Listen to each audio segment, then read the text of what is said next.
semuanya, saya Devina Kesha Arviana dari kelas 8G. Saya sekarang di sini tidak sendirian loh, ada... Perkenalkan, nama saya Cornelis Raditya Bagji Laksono, kelas 8G nomor absen 5. Halo semua, perkenalkan nama saya Cahaya Sinata Asyafidi. Saya dari kelas 8G nomor absen 2. Perkenalkan, nama saya Tiara Abel Maulani, kelas 8G, nomor absen 24. Untuk IEL kali ini, kelompok mengambil judul yaitu Kualitas SDM sangat berpengaruh bagi masa depan di Indonesia. Sebelum kalian melanjutkan video ini, jangan lupa untuk like, subscribe, dan share video ini ke teman-teman kalian ya. Terima kasih. Wakil Presiden Ma'ruf Amin menyebut kualitas sumber daya manusia Indonesia masih rendah. Pernyataan tersebut menyusul laporan yang dikeluarkan oleh World Bank terkait Human Capital Index. Sebagai negara dengan low middle income, Indonesia masih kalah jauh dengan negara-negara tetangga seperti Singapura hingga negara-negara regional seperti Korea Selatan dan Jepang. Selain itu, potensi perekonomian arus baru industri ekonomi syariah Indonesia juga terbilang rendah. Dari berita tersebut, kita mengetahui bahwa kualitas SDM di Indonesia masih sangat rendah. Sebelum mengetahui lebih lanjut, apakah kalian tahu apa yang dimaksud dengan SDM? Sumber daya manusia adalah salah satu yang sangat penting, bahkan tidak dapat dilepaskan dari sebuah organisasi, baik institusi maupun perusahaan. SDM juga merupakan kunci yang menentukan perkembangan perusahaan. Tujuan utama SDM adalah untuk menyukseskan perusahaan dan berarti berinteraksi dengan karyawan, manajer, pemasok, dan pihak lain di perusahaan. Ketika pentingnya sumber daya manusia dalam organisasi dipahami, peran SDM menjadi sangat penting. Untuk menyukseskan perusahaan, berarti kita juga memerlukan pelaku ekonomi dalam suatu organisasi. Lalu apa yang dimaksud dengan pelaku ekonomi? Pelaku ekonomi adalah orang yang bergerak dalam bidang ekonomi. Untuk melancarkan kegiatan perekonomian bangsa Indonesia, kita harus memiliki sumber daya manusia atau SDM yang berkualitas. Karena manusia adalah kunci keberhasilan suatu organisasi. Manajemen harus maju ke depan dengan adanya bentuk kreativitas, antusiasme, dan keefisienan. Sedangkan dalam Kamus Besar Bahasa Indonesia atau KBBI, pengertian pelaku ekonomi adalah orang yang bergerak dalam bidang ekonomi.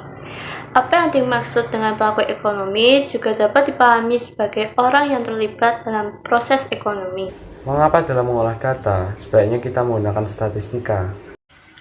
Karena selain mempermudah kita dalam menyusun atau mengolah data, statistika memiliki banyak manfaat seperti penyedia data yang kredibel, dapat menganalisis data dengan tepat, menginterpretasi data dengan tepat, menarik kesimpulan yang logis dan faktual, serta dapat memprediksi keadaan di masa mendatang dan membantu dalam pengambilan keputusan.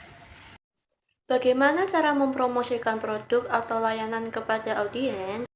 Kita dapat mempromosikan barang atau layanan tersebut menggunakan iklan.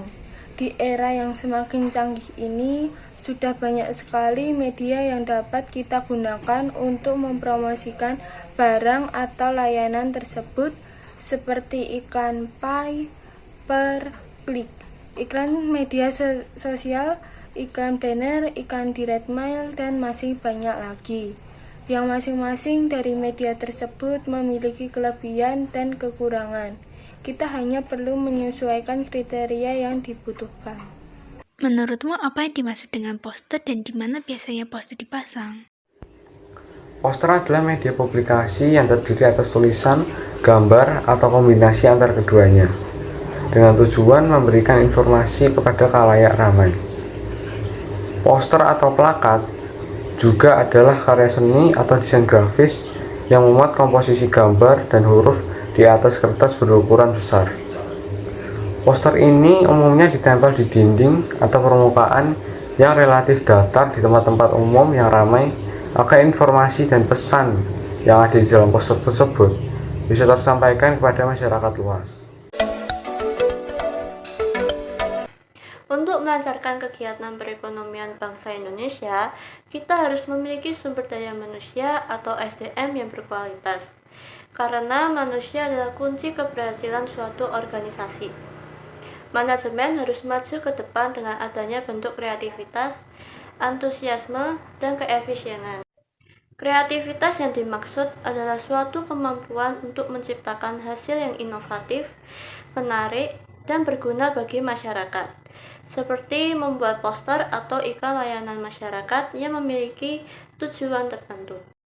Sedangkan efisiensi ilmu ekonomi digunakan untuk merujuk pada sejumlah konsep yang terkait pada kegunaan, pemaksimalan, serta pemanfaatan seluruh sumber daya dalam proses produk, barang, dan jasa.